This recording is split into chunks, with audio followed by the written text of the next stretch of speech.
This is the Nook Podcast, and I'm Stephen Murphy. As we continue to look at real faith in real time, I'm really glad that you're listening today because you get to meet my friend Stephanie Smith. Now, if you happen to live in or around Charlotte, North Carolina, you might remember her as Stephanie Tinoco during her time as a reporter for WSOC TV. Stephanie surprised viewers back in 2019 when she announced that not only was she leaving WSOC, she was stepping away from news altogether. Since then, she's gotten married, had a beautiful baby girl just last year, and is still waiting to see what's next. Working in television can be a very challenging career choice. Long hours, big deadlines, and a pace that never lets up. In this interview, you'll get some insights into what that world is like and how Stephanie viewed it as so much more than just a job. It was a calling. So settle in for a great conversation with Stephanie Smith.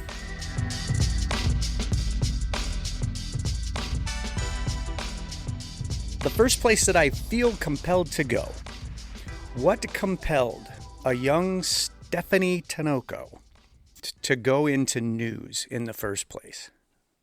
When I started, I wanted to be like an entertainment reporter just because my personality, I think I'm hilarious. Most people probably don't, but I think I'm pretty funny. Well, you just made me laugh, so I think that's a vote in that favor right there. Yeah, I think I have a very light spirit. I've always been really lighthearted and a lot of energy. And so for news, I thought that was too serious, too deep. And that was kind of like, I was like, well, entertainment sounds like really fun and like positive. So I wanted to do that.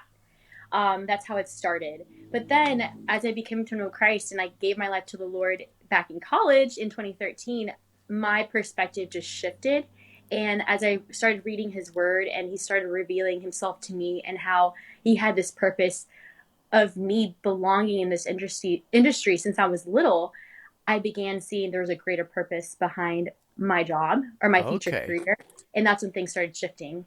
Ah, cool. Okay. So that you already felt kind of a shift in the direction of where to go with it before you even graduated, right? Oh yeah. Like everything changed like 100%. But you weren't any less deterred to go into it though, right? I was actually considering going into ministry at one point and like leaving my journalism, my broadcasting degree, I guess you could say, like graduating with it, but going into ministry full time. At the time, the church I was attending in college where I gave my life to the Lord, really, I was like, whoa, like I want to help people, in the church, like that's where God needs me. And I think I can only speak for myself, but at the time as a new Christian, I thought I can only make a difference in the church. Right. But as I prayed and as I was seeking God's face, God was like, no, like this is your ministry. Like the world, where you go, I go with you. And with you, that's where changes are going to be made. And honestly, some of the testimonies I have and stories I have with people behind the scenes, the stuff that you don't see on TV were so incredible that I always look back and say, God, like that was you. Oh yeah. That's awesome. So, yeah. So what was your first gig out of college then? So technically my first gig was in college. I worked part-time. I was the only actual reporter that was a student at the same time at WCJB in Gainesville, Florida. That's called TV20 News. They're an ABC affiliate, and I worked on the weekends as a reporter, but in MMJ. So that was my first job during college, and that was just for a few months. And then when I graduated, thankfully, I already had a job lined up in Fort Myers, Florida at the Fox affiliate. And I was also an MMJ, so I did all my work. And that was kind of like my first job post-school. Okay. Well, I just want to explain to my listeners who haven't come from the news background, MMJ is a multimedia journalist, and it has been a big shift in the news world for, good golly, at least 10 years. I mean, I remember way back in the day when an on-site news report would have a producer, a live truck driver, a camera guy, and a reporter. So you've got a squad. And now these poor kids coming out of college have to do it all. Yes. So you really have to know your stuff. At least if you work in a small market, because when I worked and lived in Charlotte, it was a top 20 station in the country. Like it's ranked by, every station is ranked by the city. Right. So like every city's ranked, right? So once I got to Charlotte, I always worked with a photographer. I never drove my own car. I never edited my own videos, but I had to learn all that before. So it is really hard. You better be good at multitasking. That's for sure. Right. So how did you get that gig in Charlotte? What kind of experience did you have to get a job in a market that size? Honestly, it was by the grace of God. But working in a smaller market, well, Fort Myers is pretty big. Like it was a really big deal back when I graduated college to get a job in Fort Myers, Florida, because it's considered a mid-sized market. So that was a big deal. And thankfully, the station I worked at wasn't like the leading number one station. So there weren't a bunch of veteran reporters. So I really got my hands on a lot of the big stories, which was great.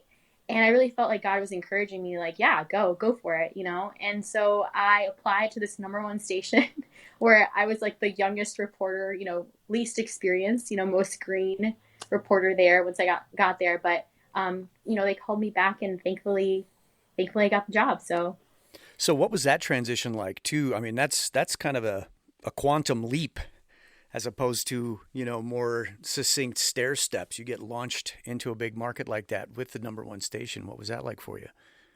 Well, honestly, like God totally prepared me for it. A lot of people, so many people would come up to me like randomly and like say, "Hey, Steph, like God put this on my heart for you. I really feel like there's a big leap." Like those were the words that were used. They're like, "I see you," and like you're just jumping off this board and you're just going to go into new heights. And like there were just so many words of encouragement I received specifically about a leap, a change. And I was like, okay, well, what does that look like? And at the time I was single, so I'm like, is it my husband? But it was really about my career, and God was showing me that through my quiet time and then affirming that through other people, some people that didn't know me well and other people that did know me well. So that spiritually, I feel like God kind of like spoke that to me and was able to get me ready. But honestly, in that industry, in news, there's really nothing to really prepare you for that transition because it's a whole new ballgame. Oh, yeah. Like everything is absolutely different. Like everything you thought you knew, you have to really learn because it's a new place, new people, new style, everything that. Well, I'm sure the pace must have been quite a jump for you as well. Oh, yeah, absolutely. They start slow. They start you slow and then they throw you into, the wild. But I was the nighttime beat reporter, so I covered a lot of crime, a lot of craziness. Yeah. So nothing really prepares you for that. And honestly, like along the way, you just mess up. You make huge mistakes and hope that you don't lose your job over them. Well, at least to me, they seem like huge mistakes, because sure. you're your worst critic. But then you just that's what gets you prepared for the big market. You just make mistakes, ask people, observe those around you while staying focused in your lane. You were brand new in a big market, big station, and yet here's this young kid who not only is still learning the ropes, but has such a strong faith. Was that well received? Honestly, yeah, it was. In the beginning, it's funny because when I worked at my first post-college job here in Southwest Florida, one of the reporters used to call me Preacher Steph. And something I had to learn was when to speak and when to pray. I remember one photographer, very nice guy, he suffered with a lot of anxiety, and I would pray for him, and one day I was like, hey, can I just pray with you? And he's like, yeah, because he's not one of those guys that, knows. And I kind of shared the gospel with him in like, not in a preachy way, but it took months, I think almost a year and a half to get to that point. But God at that moment was like, yes, and so he received that really well. And even with other people at my job or people that at stories, sometimes it was like spur of the moment. Like I remember there was this crazy story. There was a huge car chase down in Charlotte, and Charlotte is a really big city, kind of. And this mom was distraught because her 16-year-old son was the one behind the wheel doing this craziness, had rap sheet longer than you can think of. And I really felt like God was like, Stephanie, pray with her. And I said, I know this is not part of my job, but I really feel like God is telling me to pray with you. Can I pray with you? This woman starts weeping and just literally I don't go and hug everybody, I see, but I really felt like the Lord was like, this is what you need to do. And that was well received because I followed his promptings. Right. So I did get opposition though. because sometimes, you know, people look at you and you're joyful and your joy is really found in the Lord. But sometimes people can say, you know, oh yeah, you're just saying that because you're a Christian, or you're just saying too blessed to be stressed because that's a thing to say. You know, I really tried to always be authentic with my friends and the people that were around me to say, like, look, being a follower of Jesus Christ is not fun. Right. I mean, it can be, Yes. but it's really hard. It's really challenging, but it's so worth it. Oh, yeah. And I wanted them to know, like, yes, you have to count the cost, but it's so worth it. Well, and you're pinging me like crazy here because I think I've shared with you the tagline for this podcast is real faith in real time. And real faith is messy, and you just proved the real time thing, that if it took you months of building a relationship with a photog to where he could finally receive that, then it's completely worth it, whatever the time frame is. And I'm also thinking about what an amazing opportunity that is for you to be in those situations that I think might freak some people out. And then having to stick a microphone in the face of a woman whose son is in big trouble, that you can't go about that haphazardly. And I love that you had those opportunities to share Christ. That's way off the map. And I'm sure you shocked some people when that was your approach.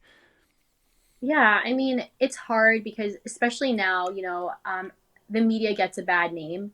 And it's unfortunate because I have met some incredible individuals who not only love Jesus and are in that industry, but also truly, even if they don't know the Lord, have a heart for people and a heart for justice.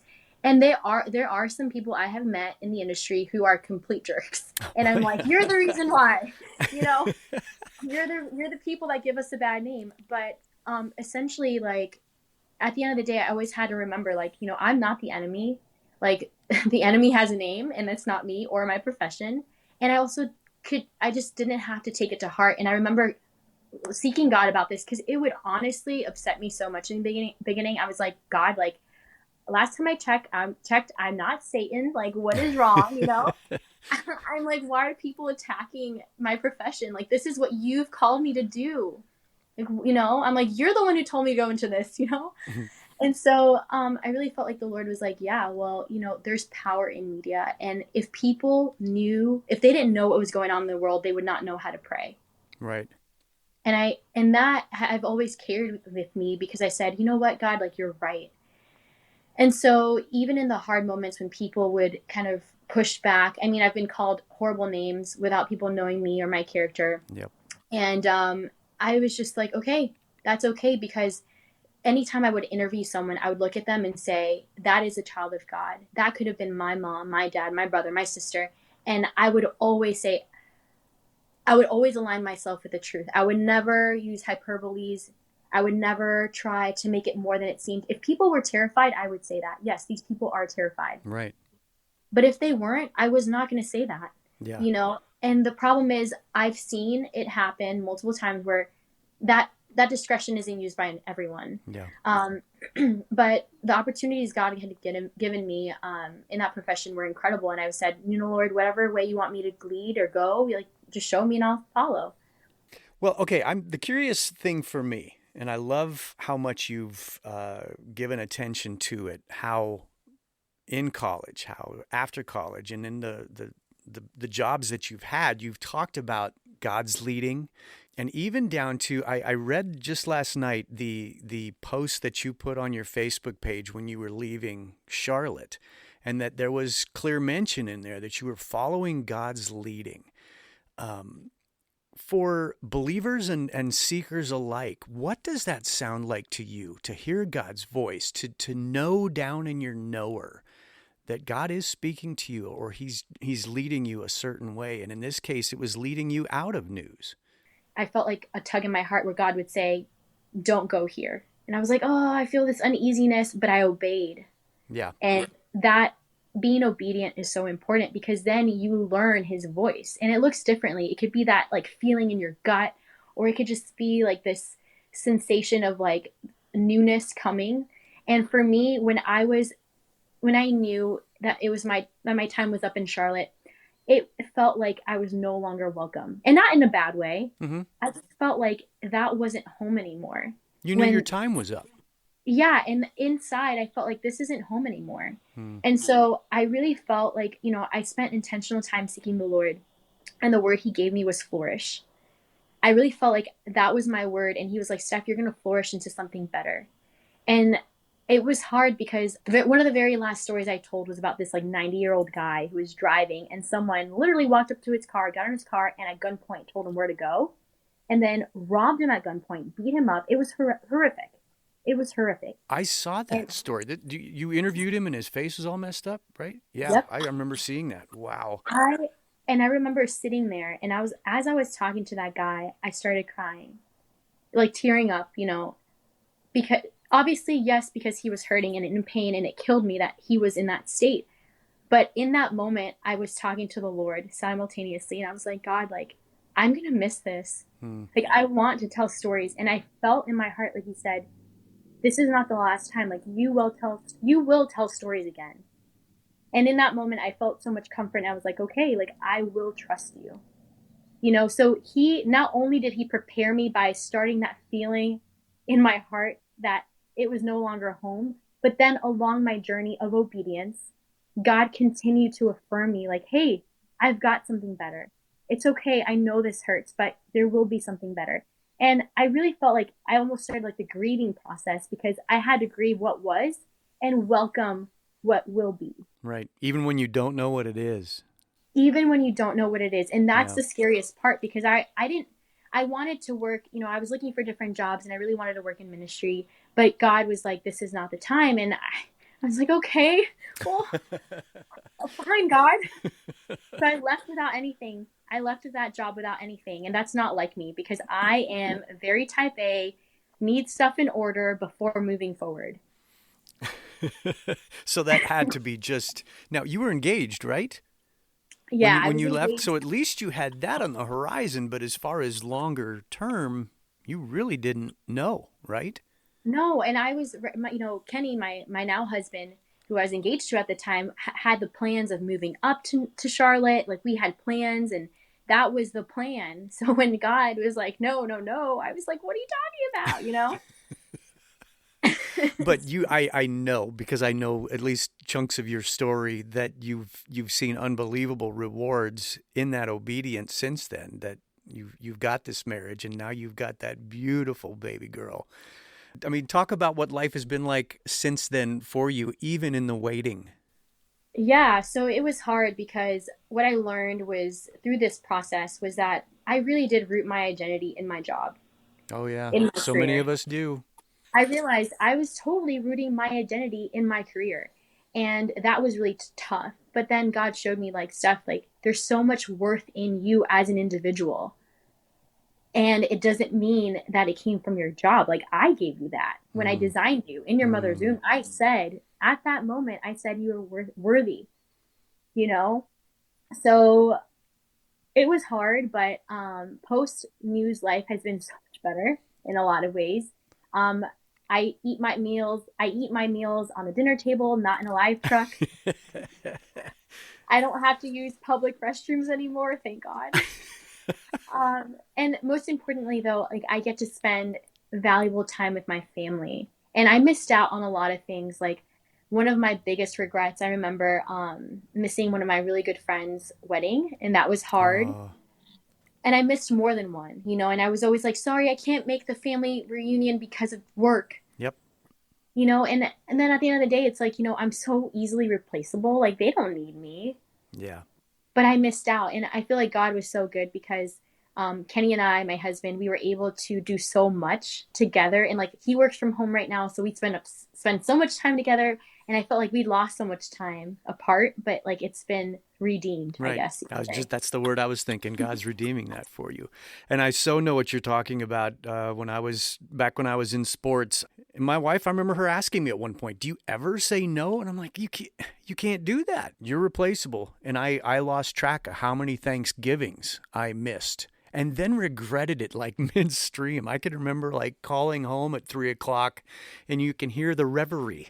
You can hear the family playing games and goofing off and laughing and having a good time. And I'm going, this is the stupidest job I've ever had. Stupid TV and hockey. Oh, yeah, I've had Till those. the check came in, you know.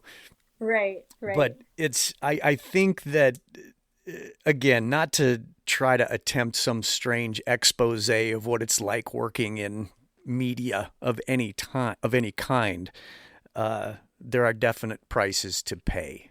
And I remember what God showed me at one point was, at some point you're not going to be a camera guy, but you will always be a child of God. You will always be a husband and father.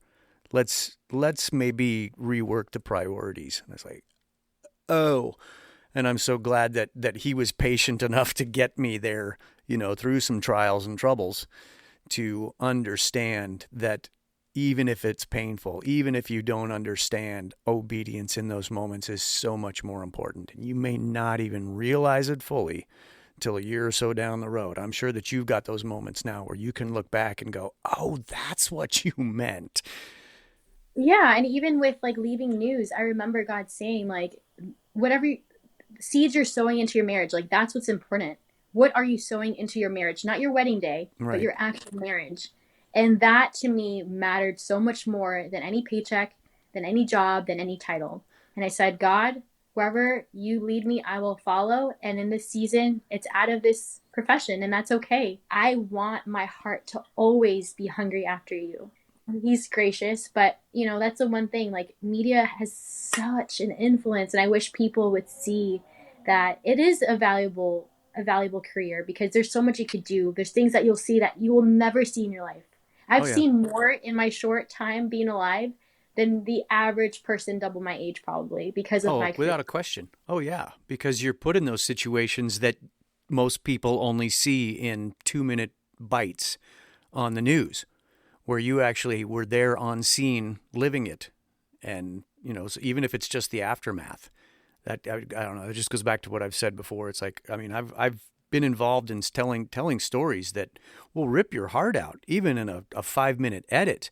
But it's like, I was in Lake Charles, Louisiana, back in August, September, whenever the hurricane hit there, the first one, and you walk away with your jaw slung down of like what I saw all day that will boil down to a handful of quick little videos that are posted and whatnot, but talking to those people who are standing in what's in front of what's left of their home. Oh yeah, I mean, there's still stuff that haunts me. There's things that I've struggled with that I've really had to pray through and ask the Lord to remove that anxiety, remove that stress because there's dark thoughts in my mind sometimes that I have to fight because of the things I've seen Oh or yeah, the things I've reported on.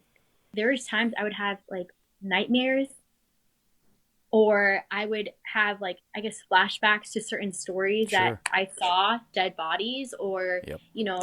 we were reporting on kids that were dying, just crazy things. So I think those boundaries really helped. And that applies to all parts of life, but in that specific job, it totally made a difference. And I know some people didn't like that, like managers, because they expect you to be immersed in your job, but that's not what God expects of us. Um, what do you miss about news? The people. The people you worked with, or the people you told stories about, or all of it?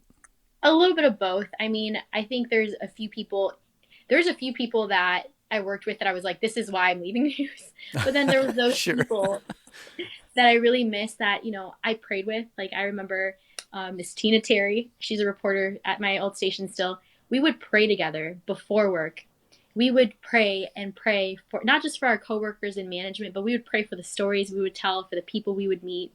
But honestly, the people I encountered, because those were God appointed Yeah. meetings.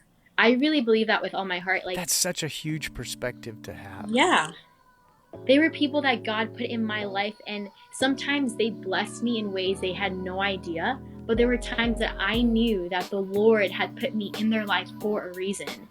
Even if it was for a 10-minute interview, I Right. knew that God said, this is my time, his time to shine in their life. Big thanks to Stephanie Smith for giving us some insights into how God is working in her life. She's a busy new mom, and I just appreciate her willingness to share some insights. Two great reminders that stood out for me from this conversation. First, God will put you in places where he can use you. Yeah, Stephanie was a news reporter, But she was given countless opportunities to share hope with people. And I love that God works like that. And the other is that we should never get so caught up in our work that it becomes our identity. You and I were made for so much more, and it's important to keep that in perspective always. If you've got any questions about this or any other episodes of the Nook Podcast, feel free to drop me an email. It's Stephen@nookpodcast.com. That's Stephen with a V at nookpodcast.com. Hey, and are you a part of our Facebook crew? Well, check it out. It's facebook.com/meetmeinthenook. It's a great place for encouragement and for connecting with others. Thank you so much for spending some time with me here today in the Nook. The Nook Podcast is a production of Sozo Digital Media.